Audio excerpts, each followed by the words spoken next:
Okay okay trading view sir, okay okay okay ಅದನ್ನ use ಮಾಡ್ತೇನೆ. ಆಮೇಲೆ ನೀವು ಒಂದು ಹೇಳಿದ್ರಲ್ಲ ಸರ್, investing.com. ಇನ್ವೆಸ್ಟಿಂಗ್ ಸರ್, ಅದು ಒಂದು ಸರ್. ಓಕೆ ಓಕೆ, ಎರಡೇ ಬೆಟರ್ ಬಿಡಿ. ಎರಡನ್ನೂ ಇದು ಮಾಡ್ತೀನಿ ಸರ್. ಡಿಮ್ಯಾಟ್ ಅಕೌಂಟ್ ಅವೆಲ್ಲ ಚಾರ್ಟ್ ಕರೆಕ್ಟಾಗಿ ತೋರಿಸ್ತಾ ಇಲ್ಲ. ಮೊನ್ನೆ ಎಲ್ಲ ತುಂಬಾ ಡಿಫ್ರೆನ್ಸ್ ಬಂದ್ಬಿಟ್ಟಿದೆ ಅದರಲ್ಲಿ. ಸರ್ ನಾನು ಡಿಮೆಂಟ್ ಅಕೌಂಟ್ ಏಂಜಲ್ ಒಂದು ಚಾರ್ಟ್ ಯೂಸ್ ಮಾಡ್ತಾ ಇದ್ದೀನಿ ಸರ್.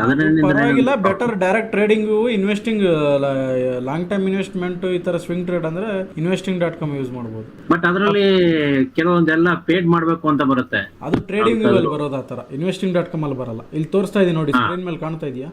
investing.com ಅಂತ ಹೊಡೀರಿ, ಈ ತರ ಬರುತ್ತೆ ನೋಡಿ. investing.com ಇಲ್ಲಿ ಇಂಡಿಯಾ ಅಂತ ಸೆಲೆಕ್ಟ್ ಮಾಡ್ಕೊಳ್ಳಿ. ಸೆಲೆಕ್ಟ್ ಮಾಡ್ಕೊಂಡು ಆಮೇಲೆ ಕೆಳಗಡೆ ಬಂದ್ರೆ ಇಲ್ಲಿ ನೋಡಿ, ಇದು ಜೂಮ್ ಔಟ್ ಮಾಡಿ ಆಮೇಲೆ ಇಲ್ಲಿ ಕ್ಯಾಂಡಲ್ ಸ್ಟಿಕ್ ಕ್ಲಿಕ್ ಮಾಡ್ರೆ ಬರುತ್ತೆ ಈ ತರ.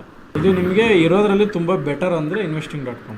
ಉಳಿದೆಲ್ಲ ಇದು ಎಲ್ಲ ಟ್ರೇಡಿಂಗ್ ವ್ಯೂ ಎಲ್ಲ ಶಾರ್ಟ್ ಟೈಮ್ ಇಂಟ್ರಡೇ ಮಾಡ್ರಲ್ಲ ಯೂಸ್ ಮಾಡಿ ನೋಡಿ.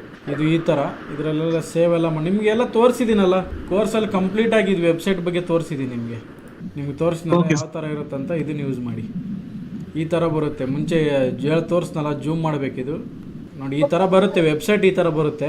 ಸ್ವಲ್ಪ ಡೌನ್ ಬಂದ್ಬಿಟ್ಟು ಇಲ್ಲಿ ನೋಡಿ, ಈ ಥರ ಇಲ್ಲಿ ಜೂಮ್ ಆಪ್ಷನ್ಸ್ ಬರುತ್ತೆ. ಇಲ್ಲಿ ಜೂಮ್ ಮಾಡಿಬಿಟ್ಟು ಕ್ಯಾಂಡಲ್ ಸ್ಟಿಕ್ ಆದಮೇಲೆ ನಿಮ್ಗೆ ಯಾವ್ದು ಬೇಕು ಅದು ಇದು ಸಿಕ್ಕುತ್ತೆ.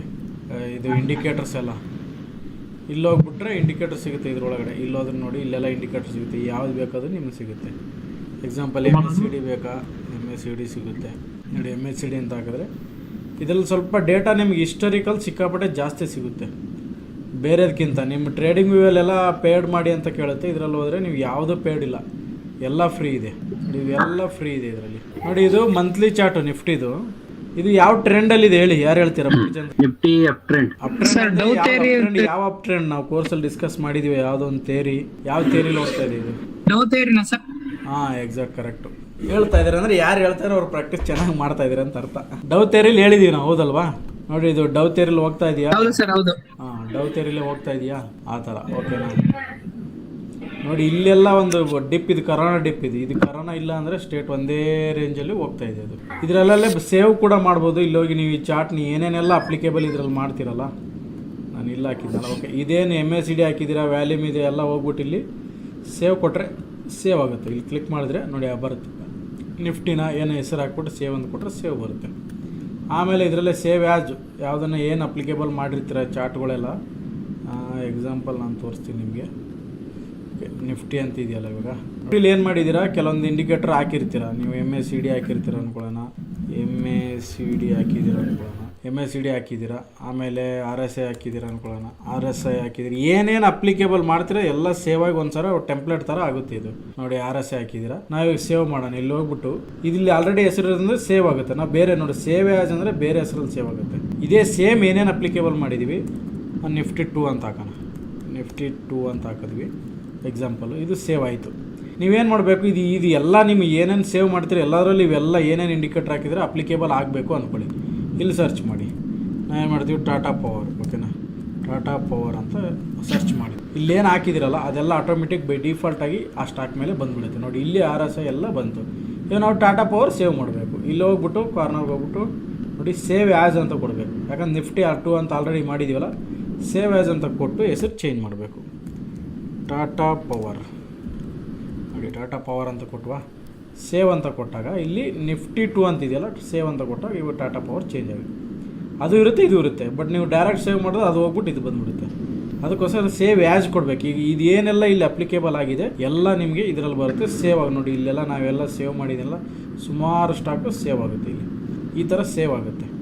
ಇದನ್ನು ಭಾಳ ಯೂಸ್ ಆಗುತ್ತೆ. ನಿಮ್ಮ ಪ್ರಾಕ್ಟೀಸ್ ಮಾಡೋಕ್ಕೆ ಭಾಳ ಅಂದರೆ ಭಾಳ ಈಸಿ ಆಗುತ್ತೆ.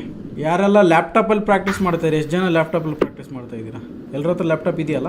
ಇದಕ್ಕೆ ನಿಮ್ಗೆ ಅರ್ಥ ಆಯ್ತಲ್ಲ ಹೆಂಗೆ ಯೂಸ್ ಮಾಡೋದಂತ? ಇದು investing.com ಅರ್ಥ ಆಯ್ತು ಸರ್, ಅರ್ಥ ಆಯ್ತು. ಸುಮಾರು ಆಪ್ಷನ್ ಸೇಮ್ ಇರುತ್ತೆ. ಇದನ್ನು ಕೂಡ ಟ್ರೇಡಿಂಗ್ ವ್ಯೂ ಇದೇನೆ, ಇಂಟಿಗ್ರೇಟೆಡ್. ಬಟ್ ಇದರಲ್ಲಿ ಸುಮಾರು ಸ್ವಲ್ಪ ಚೇಂಜಸ್ ಇದೆ.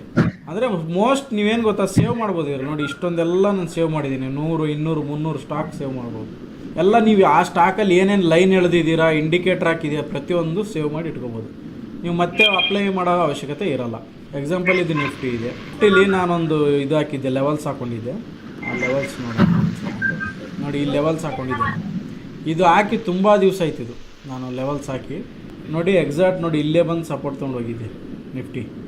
ಈ ಒಂದು ಲೆವೆಲ್ಸ್ ಮುಂದೆ ಭಾಳ ದಿವಸ ಹಿಂದೆ ಹಾಕಿದ್ರೆ ಹಂಗೆ ಇರುತ್ತೆ, ಸೇವ್ ಮಾಡಿ ಇಟ್ಟಿದ್ರೆ ಹಂಗೆ ಇರುತ್ತೆ, ಅದೇ ಥರ ಇರುತ್ತೆ. ಅದಕ್ಕೋಸ್ಕರ ನಾವೇನು ಲೈನ್ ಎಳೆದಿದ್ದೀವಿ ಏನೇ ಮಾಡಿದ್ರು ಕೂಡ ಎಲ್ಲ ಸೇವ್ ಆಗಿರುತ್ತೆ. ಅದಕ್ಕೋಸ್ಕರ ಇದನ್ನು ಯೂಸ್ ಮಾಡಿ ಅಂತ ಹೇಳ್ತಾರೆ ನಾನು. ಈ ಥರ ಇರುತ್ತೆ. ಏನೇ ನೀವು ಇದರಲ್ಲಿ ಅಪ್ಲೈ ಮಾಡಿದ್ರೆ ಇಂಡಿಕೇಟ್ರು, ಮೂವಿಂಗ್ ಆ್ಯಾವ್ರೇಜು ನೋಡಿ, ಇಲ್ಲಿ ನಾನು ಏನೇನು ಯೂಸ್ ಮಾಡಿದ್ದೀನಿ, ಮೂವಿಂಗ್ ಆ್ಯಾವ್ರೇಜ್ ಹಾಕ್ಕೊಂಡಿದ್ದೀನಿ, ಮತ್ತು ಈ ಲೈನ್ಸ್ ಹಾಕ್ಕೊಂಡಿದ್ದೀನಿ, ಮತ್ತು MACD ಹಾಕ್ಕೊಂಡಿದ್ದೀನಿ, ವ್ಯಾಲ್ಯೂಮ್ ಇದೆ, ಎಲ್ಲ ಕೂಡ ಒಂದರಲ್ಲೇ ಸೇವ್ ಆಗುತ್ತೆ. ಇದನ್ನು ನೆಕ್ಸ್ಟ್ ಸ್ಟಾಕು ಕೂಡ ಅಪ್ಲೈ ಮಾಡೋ ಥರ ಇಲ್ಲಿ ಸರ್ಚ್ ಮಾಡಿದ್ರೆ ಅದೇ ಸೇಮ್ ಅಪ್ಲಿಕೇಬಲ್ ಆಗುತ್ತೆ, ಸೇವ್ ಮಾಡ್ಕೋಬೋದು. ಓಕೆ, ಮಾರ್ಕೆಟಲ್ಲಿ ಅಪ್ ಡೌನ್ ನಡೀತಾ ಇದೆ. ಯಾರ್ಯಾರು ಏನೇನು ಅನಲೈಸ್ ಮಾಡ್ತಾ ಇದ್ದೀರಾ, ಏನು ಮಾಡ್ತಾ ಇದ್ದೀರಾ, ಸ್ವಲ್ಪ ಕ್ವಶನ್ಸ್ ಎಲ್ಲ ಪ್ರಿಪೇರ್ ಆಗಿ ಬಂದಿದ್ದೀರಾ, ಏನು ಕತೆ ಹೇಳಿ.